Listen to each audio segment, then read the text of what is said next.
Creía que conocía a mi mujer, hasta que abrí los ojos y descubrí que me había dejado por su entrenador de gimnasio. ¿Sí?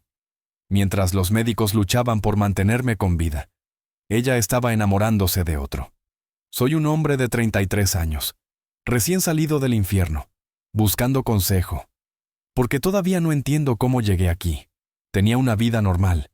Trabajaba en construcción, ganaba bien, y mi esposa Santiago era mesera. Éramos felices, o eso creía. Hasta que un maldito accidente lo cambió todo. Recuerdo el sonido metálico del golpe. Oscuridad. Silencio. Luego, nada. Estuve un mes en coma. Los médicos le dijeron a mi familia que tenía apenas un 10% de probabilidades de sobrevivir. Pero sobreviví. No sé si fue un milagro o un error estadístico del universo. Pero volví.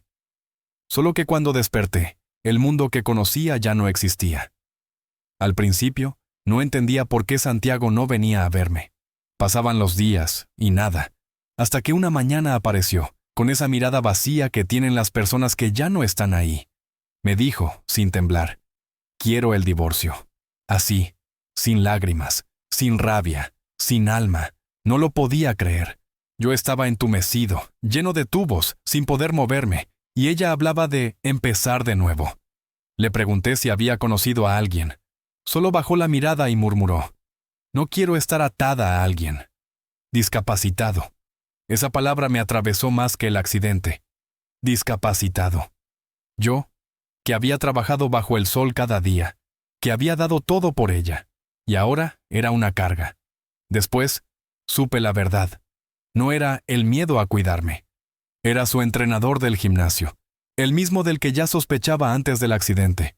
Santiago se había inscrito en ese gimnasio 3 meses antes, y él se convirtió en su confidente. Solo faltó que yo quedara en coma para que se sintieran libres de hacerlo realidad. Cuando me lo confirmó, intenté bromear, porque a veces el humor es lo único que te mantiene cuerdo. Le dije, bueno, al menos no te dejé los platos sucios. Solo un par de tubos nasogástricos. Ni siquiera sonrió. Solo me miró con lástima y dijo, merezco algo mejor que esto. No sé si hablaba de mí o de mi silla de ruedas. Esa noche lloré sin lágrimas, porque ya no me quedaban fuerzas. Había sobrevivido a un accidente mortal, pero no a la traición de la persona que juró amarme en la salud y en la enfermedad. Y mientras pensaba que todo había terminado, no sabía que el destino aún tenía un giro más cruel guardado para mí. Uno que comenzaría cuando volví a caminar. Y volví a verla. No soy psicólogo, pero sé cuándo la mente se rompe. Y la mía lo hizo el día que mi esposa me dejó, mientras yo luchaba por respirar. Nunca fui una persona débil, pero después de salir del hospital, me sentía como un fantasma en mi propia vida. Volví a casa, y ella no estaba. Su ropa, su perfume, su voz. Todo había desaparecido. Solo quedaban las paredes y el eco de lo que habíamos sido. Tuve que pedirle a un amigo que me llevara a casa, porque ni eso podía hacer solo. Y lo más irónico fue que quienes más me cuidaron en ese momento fueron mis ex-suegros. Sí, los mismos que uno esperaría que te odien después de un divorcio. Recuerdo haberlos pellizcado una vez, convencido de que eran una alucinación del golpe en la cabeza. Ellos gritaron y me regañaron por hacerlo. Y fue la primera vez que sonreí en semanas, porque al menos algo era real. Pero la realidad también dolía. Perdí mi trabajo, mi salud y a la única persona que consideraba familia. Y mientras trataba de aprender a caminar otra vez, tuve que enfrentar una batalla legal por la compensación del accidente. Sí, mientras todavía sanaba las costillas rotas. Ya estaba firmando papeles de divorcio. Fue rápido. Ninguno de los dos quería seguir peleando. Ella se quedó con la mitad de todo, y yo con las cenizas. Aún así, firmó algo importante. Renunció a cualquier parte de la indemnización que yo pudiera recibir. Supongo que pensó que no quedaría mucho después de pagar las facturas médicas. Se equivocó. El caso se resolvió mejor de lo que nadie esperaba. Pagaron por daños, por tiempo perdido, por el infierno que pasé. Y por primera vez en mucho tiempo, la vida me devolvió algo. Pagué mis deudas, la fisioterapia, y todavía me quedó suficiente para empezar de nuevo. El conductor que me atropelló terminó en su propio coma financiero. A veces el destino no olvida. Mi antigua empresa me ofreció un trabajo temporal de oficina. Era su forma de decir, no te rendiste, no te olvidamos. Pero yo no podía quedarme ahí. Cada esquina, cada edificio, me recordaba a ella. Así que empaqué lo poco que tenía y me fui. Nueva ciudad, nuevo estado, nueva vida. Encontré trabajo en una tienda, manejando pagos y facturas. Paradójicamente, el hombre que antes trabajaba con martillos, ahora trabajaba con números. Y no lo hacía mal. Con el tiempo tomé cursos, estudié, me esforcé, y terminé construyendo algo mucho más fuerte que cualquier edificio. Una nueva versión de mí mismo. Pasaron los años.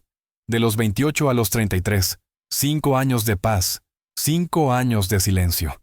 Hasta que... ¿volvió? Un mensaje en mis redes. Santiago, mi exesposa, decía que quería reconectar, que aún me amaba, que se arrepentía de todo.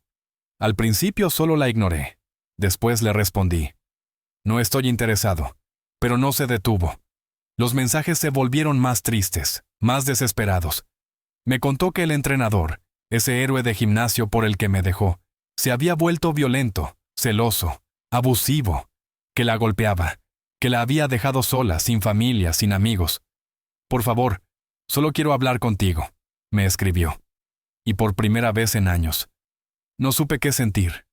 Rabia, compasión, o una peligrosa mezcla de ambas. Porque aunque me costara admitirlo, una parte de mí quería escucharla, y otra quería que sintiera todo el dolor que yo sentí. Dicen que el pasado siempre vuelve, pero nadie te advierte que a veces vuelve arrastrándose. No soy psicólogo, y aunque lo fuera, dudo que alguien pudiera curar el daño que ella dejó en mi cabeza. Por dentro, todavía tengo cicatrices que no aparecen en ningún escáner. Cuando Santiago volvió a escribirme, diciendo que su novio la maltrataba, algo dentro de mí se rompió, y otra parte se rió. No porque me alegre de su dolor, sino porque la ironía era cruelmente perfecta. La mujer que me dejó mientras agonizaba, ahora buscaba consuelo en el hombre al que destruyó. Le dije que no podía ayudarla, y le solté una mentira tan absurda que hasta me divirtió decirla. Los doctores me recomendaron no tener contacto con mi pasado. Podría volver a caer en coma. No sé si me creyó, pero me reí por primera vez en mucho tiempo. Aún así, no se detuvo. Bloqueé sus redes.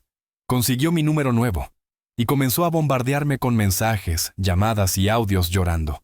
Era como una guerra aérea, un escuadrón de bombarderos emocionales sobrevolando mi paz. Incluso sus amigas empezaron a escribirme, rogándome que la escuchara. Era un asedio. Y yo, el objetivo. Así que hice lo único sensato: averiguar qué demonios estaba pasando. Contacté a Reina, una vieja amiga de Santiago con la que había retomado el contacto después de cruzarnos en la boda de un colega. Y menos mal, porque lo que me contó me dejó helado. Santiago no solo me buscaba, estaba planeando encontrarme. Había hablado con un detective privado para localizar mi dirección. Y sus amigas, en vez de detenerla, la animaban como si fuera una película romántica. Pero Reina, que se había convertido en mi pequeña espía, pagada solo con helado cuando venía de visita, me lo contó todo. Santiago decía que iba a reconquistarme, que me haría recordar lo que sentíamos, que nada había cambiado, nada, salvo que ya no era la mujer que yo amaba, y yo ya no era el hombre que ella podía manipular. Solo leer sus planes me revolvía el estómago. ¿De verdad creía que podía endulzarme de nuevo? Después de dejarme tirado en una cama, con tubos y máquinas respirando por mí, si eso no fue suficiente para mantenerla, ¿qué podía hacerlo ahora? Pensé que el tiempo me había curado, pero la rabia volvió, silenciosa y precisa, como una corriente eléctrica. Y justo cuando creí que había terminado con todo esto, recibí otro mensaje. No de Santiago, sino de sus padres, mis ex-suegros. Querían hablar conmigo por videollamada. Esa parte dolió. Ellos siempre fueron mi verdadera familia. Hacían la mejor sopa del mundo y me trataban como a un hijo. Creo que su pérdida fue incluso más dura que la del matrimonio. Pero cuando todo terminó, me alejé. Les pedí que no me buscaran. Les dije que necesitaba olvidar. Y ellos me respetaron. Ahora querían volver a verme, y no sé qué hacer. No sé si podría mirarles a los ojos sin que todo el pasado me golpee de nuevo. Quizás debería hablar con ellos. Quizás debería cerrar ese ciclo. O tal vez dejar que el silencio haga su trabajo. Porque a veces el silencio cura más que las palabras, y otras, el silencio es la venganza más cruel. A veces, lo peor que te pasa es lo único que te salva. No tuve una vida fácil. Tomé malas decisiones, pero ninguna que me convirtiera en un delincuente. Simplemente, era un chico sin dirección. Mi madre murió en prisión. Nunca tuve una familia real. Crecí en hogares grupales, aprendiendo que el mundo no le debe nada a nadie, y que si querías algo, tenías que construirlo tú mismo, con las manos, con dolor y con hambre. Cuando terminé la secundaria sabía que la universidad era un sueño imposible. No había becas, no había nadie que creyera en mí. Así que entré a trabajar en construcción a los 19. Era duro, pero era mío. Por primera vez tenía un propósito, aunque fuera solo cargar cemento bajo el sol. Y fue allí donde aprendí algo que los libros no enseñan: que el trabajo dignifica, pero el amor puede destruirte. Conocí a Santiago cuando tenía 22. Ella era mesera, sin diploma, sin rumbo. Yo la animé a volver a estudiar, pero nunca quiso, y aún así, la amé. Pensé que podríamos crecer juntos, pero fui yo quien creció, y ella quien se quedó esperando que yo la mantuviera. Durante años puse mis sueños en pausa por ella. Renuncié a estudiar, a mejorar, a avanzar, y hoy lo entiendo. El accidente no fue mi ruina, fue mi renacimiento. Sí, me rompí, pero entre las grietas se filtró la luz. El dolor me obligó a convertirme en alguien mejor, y cuando finalmente lo logré, Santiago quiso volver a disfrutar de los frutos de un árbol que ella misma había intentado cortar. Eso es lo que más me dolía, que creyera que podía regresar como si nada, que me viera como la vaca de efectivo que siempre quiso tener.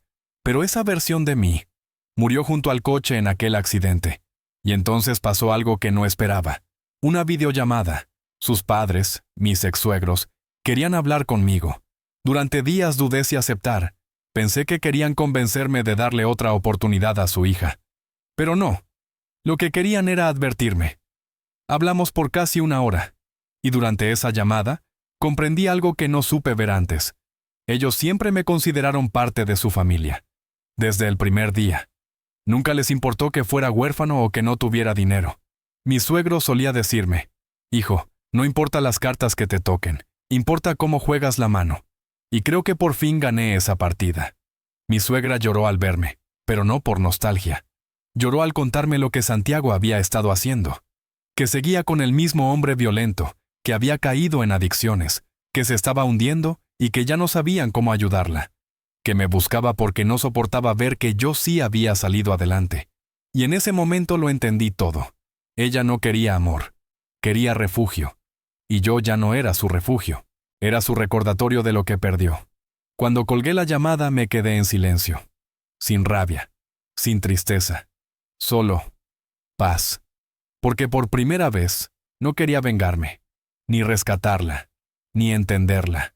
Solo quería seguir adelante, con mi vida, con mi calma, con mi sopa quemada y mi paz bien ganada. A veces, no necesitas que el karma actúe. Solo tienes que vivir lo suficiente para verlo hacerlo por ti. Y si algo aprendí de todo esto, es que no todas las segundas oportunidades son para volver. Algunas son para cerrar el círculo. Hay mentiras tan bien contadas que hasta quien las inventa termina creyéndolas. Resulta que toda la historia del novio abusivo era otra de sus mentiras. Una más, y quizá la más patética de todas. Reina, mi aliada sin capa, me lo contó. Había estado en una reunión de chicas, algo casual, de las que Santiago organiza para fingir que sigue siendo la protagonista de su propio drama. Pero esa noche no era una simple reunión, era un consejo de guerra. Santiago estaba obsesionada conmigo. Le contó a todas sus amigas que iba a encontrarme y recuperar lo que era suyo. Así, con esas palabras. Solo que Reina, por pura suerte, estaba ahí. Y me avisó. Lo curioso es que mientras Santiago iba por ahí contando que su novio la maltrataba, la realidad era totalmente distinta. Mis ex-suegros me lo confirmaron. El entrenador del gimnasio, su nuevo amor, nunca fue violento. De hecho, ni siquiera sabía que ella me había dejado por él. Empezaron a salir mucho después de que mi matrimonio se hundió. Y el tipo, por lo que supe, era bastante decente. Dueño del gimnasio, trabajador, estable. Nada del monstruo que ella me describió. Solo cometió un error: creer en ella. Durante un tiempo todo fue perfecto, hasta que la realidad volvió a alcanzarla. Santiago descubrió que el dinero no compra amor, y que su nuevo novio no era un idiota dispuesto a financiar sus caprichos. Él la dejó vivir con él, sí, pero dividía los gastos. Y cuando ella quiso dar el siguiente paso, el matrimonio, el tipo le propuso algo sensato. Si nos casamos, firmaremos un acuerdo prenupcial. No quiero mezclar el amor con los negocios. Ella explotó. Porque claro, ¿cómo iba a robarle lo suyo si todo estaba por escrito? Desde entonces, todo se volvió una guerra fría entre ellos. Y justo en ese caos, una de sus amigas vio mi perfil, mi nueva vida, mis logros, y se lo mostró. Fue ahí cuando Santiago decidió reescribir su historia. El exmarido que la abandonó ahora era exitoso. El novio que la salvó ahora era el villano. Y ella, una víctima, buscando redención. Cuando mis ex-suegros se enteraron de lo que planeaba, no lo podían creer. Ella misma se los contó, esperando que la apoyaran, que le dijeran: sí, hija, búscalo. Recupera a ese buen hombre. Pero no. Sus padres le dijeron que me dejara en paz, que me merecía la tranquilidad que tanto me costó conseguir. Y cuando ella los acusó de traicionarla, decidieron advertirme. Por eso me llamaron, para protegerme, de su propia hija. Esa revelación me dejó helado. Nunca imaginé que el día llegaría en que ellos me defenderían de ella. Y lo que sentí no fue venganza, fue gratitud. Hablamos largo rato. Les conté la verdad, que me alejé no por odio, sino por miedo, por no querer arrastrar a nadie más a mi dolor. Ellos entendieron. Lloramos. Y prometimos mantenernos en contacto. Ahora hablamos por teléfono, y quizás algún día nos veamos en persona. Ya no los veo como los padres de mi exesposa. Los veo como lo que siempre fueron, mi familia elegida. Y mientras tanto, Santiago sigue perdida en su propio laberinto de mentiras. Quizá algún día encuentre la salida, o quizá no. Ya no es mi problema. El mayor triunfo no es vengarte del pasado, es mirarlo de frente y saber que ya no puede tocarte. Porque cuando cierras la puerta del dolor, el silencio, por fin, suena a libertad. Recé por paz. Y Dios me mandó una lección con forma de exesposa. Pensé que todo había terminado, que ignorándola se cansaría. Pero hay personas que no buscan amor. Buscan control. Y Santiago era una de ellas. Bloqueé sus números, sus redes, sus correos. Pero seguía apareciendo, como un eco del pasado que se negaba a morir. Le pedí a Dios un poco de tranquilidad. Y por un momento, creí que me había escuchado. Hasta que tocaron a mi puerta. La cámara de seguridad la captó antes de que yo siquiera me acercara. Santiago, sonriendo, como si nada hubiera pasado, como si los años, las mentiras y el dolor fueran solo una pausa entre capítulos. No lo creí al principio, pero sí, había contratado a un detective para encontrarme. No tengo idea de dónde sacó el dinero. Y la verdad tampoco me importa. Solo sé que cuando la vi, algo dentro de mí se congeló. Abrió los brazos, como esperando un abrazo. Yo, en cambio, cerré la puerta. Del otro lado, empezó a llorar, a golpear la madera, a suplicar. Decía que me amaba, que era el destino el que nos había vuelto a juntar, que no deberíamos desperdiciar esta segunda oportunidad. Y ahí fue cuando entendí que no estaba bien, no estaba actuando, estaba rota. Pero eso ya no era mi problema. Mientras hablaba, yo solo pensaba en llamar a la policía, y lo hice. Pero antes de que llegaran, me soltó la última perla. Si no quieres amor, podemos tener algo físico, como antes. Mi cuerpo se tensó, no de deseo, de asco. En ese momento, juro que escuché a mi voz interior decir: «Apártate, Satanás». Cuando los agentes llegaron, intentó mentirles. Dijo que era mi novia, que vivía conmigo, y que yo la había echado tras una pelea. Lo dijo tan tranquila que por un segundo casi me reí. Pero la risa se me fue cuando intentó abrazarme frente a ellos. Yo solo alcancé a apartarla y decir: «Señores, Tengo pruebas. Les mostré los mensajes, los audios, los videos de las cámaras. Ella no sabía que había cámaras, y cuando lo escuchó, su rostro se derrumbó. No tenía cómo seguir mintiendo. Los policías fueron claros. Si no se va, la arrestamos por acoso sexual. Y se fue, balbuceando, llorando, tropezando con su propio orgullo. ¿Y yo? Me quedé mirando la puerta cerrada, sin saber si sentir alivio o tristeza, porque por primera vez comprendí que el amor no siempre termina con odio. A veces termina con indiferencia. No sé si volverá. Si lo hace, iré directo a la policía. Ya no tengo miedo. Solo quiero vivir, tranquilo, en paz. A veces el infierno no son los demonios, son las personas que se niegan a dejarte en paz. Y la verdadera redención es no abrir la puerta cuando el pasado vuelve a tocar. Recé por paz. Y al final, la obtuve. Solo que no de la forma en que la imaginé. Después de aquel caos, solo quería desaparecer. Pensé en mudarme, empezar de cero otra vez. Pero me detuvo un pensamiento. Si alguien quiere encontrarte, lo hará. Y Santiago. Siempre encontraba la manera. Empezó a llamarme desde nuevos números, mensajes, notas de voz, disculpas, súplicas. Esta vez no las bloqueé, las guardé. Cada palabra, cada intento, cada locura. No por nostalgia, sino por prueba, porque sabía que tarde o temprano iba a necesitar defenderme. Y mientras tanto, se me cruzó una idea. ¿Debía decirle al novio lo que ella estaba haciendo? Sentía que debía. No porque quisiera ayudarla, sino porque alguien más estaba atrapado en el mismo infierno del que yo había escapado. Antes de decidirlo, mis ex-suegros actuaron por su cuenta. Contactaron al hombre, y ahí empezó el verdadero final. El tipo no lo podía creer, pero todo encajó cuando revisó sus cuentas. Santiago había abierto 4 tarjetas de crédito a su nombre, y las había reventado. Miles y miles de dólares. Así había pagado al detective, los viajes, los regalos, las mentiras. El hombre la enfrentó. Ella explotó. Lo atacó en su propio gimnasio. ¿Y sí? La arrestaron. Cuando me enteré, no supe si reír o llorar. Parte de mí sintió pena, porque nadie gana cuando alguien toca fondo. Pero la otra parte sintió alivio, porque finalmente todo terminó. Mis ex-suegros me contaron que sigue en prisión, esperando juicio. Dicen que llora, que culpa al mundo, que todavía dice amarme. Yo solo espero que encuentre la ayuda que nunca quiso buscar. Antes de que saliera, presenté mi orden de restricción. 2 años. Quería que durara lo máximo posible, y aunque sé que el papel no detiene a un fantasma, me devolvió algo que ella me había quitado hace mucho. La paz. Hoy vivo tranquilo. Trabajo, cocino o quemo sopa, depende del día. Y hablo con los únicos que nunca me fallaron, mis ex-suegros, que ahora son mis amigos. El pasado ya no me persigue, porque lo miré de frente y no corrí. La venganza no siempre se sirve fría, a veces se sirve en silencio. Y ese silencio, cuando por fin llega, suena a libertad. Ella salió de prisión, pero la verdad es que sigue encerrada.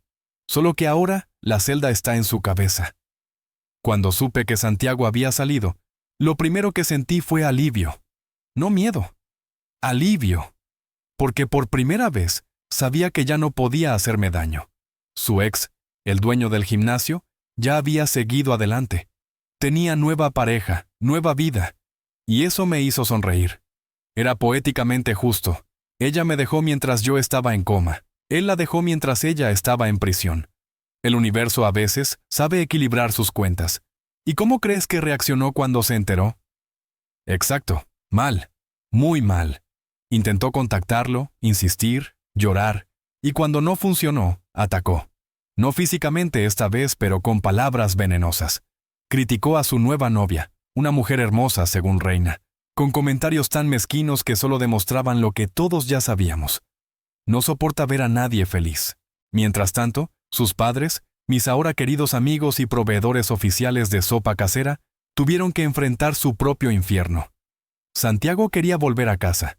Pensó que su libertad condicional bastaría para borrar todo lo anterior. Pero no. Sus padres fueron firmes. Le dijeron que no iba a poner un pie en esa casa jamás. Y ella hizo lo que siempre hace, insistir hasta romperlo todo. Empezaron las llamadas, a todas horas, mensajes, cartas, notas en la puerta, hasta que sus padres también tuvieron que denunciarla. Pasó unos días en la cárcel, otra vez, y aunque rompió su libertad condicional, parece que el sistema no la considera peligrosa, tal vez porque no lleva un cuchillo, solo un corazón lleno de rencor. Hace 1 mes y medio que nadie sabe de ella, y sinceramente espero que siga así, porque a veces la paz no se gana con perdón, sino con distancia. Mis ex-suegros me visitaron hace poco. Trajeron sopa, por supuesto, y reímos como si el pasado no existiera. Fue un reencuentro tranquilo, sin fantasmas. Solo 3 personas que sobrevivieron a la misma tormenta y aprendieron a disfrutar del sol. Yo también he seguido adelante. Compré mi propia casa, mi propio espacio, mi propio silencio, y aunque dije que estaba solo, la verdad es que estoy conociendo a alguien que sabe toda mi historia, desde el coma hasta las sopas quemadas, y aún así, se quedó. Ya no tengo miedo del pasado, porque lo conté, lo enfrenté, lo sobreviví, y si alguna vez vuelve a tocar mi puerta, no pienso abrir. Hay heridas que el tiempo no cura, pero sí enseña a no volver a abrir. Y cuando por fin puedes reírte de lo que te rompió, es porque ganaste.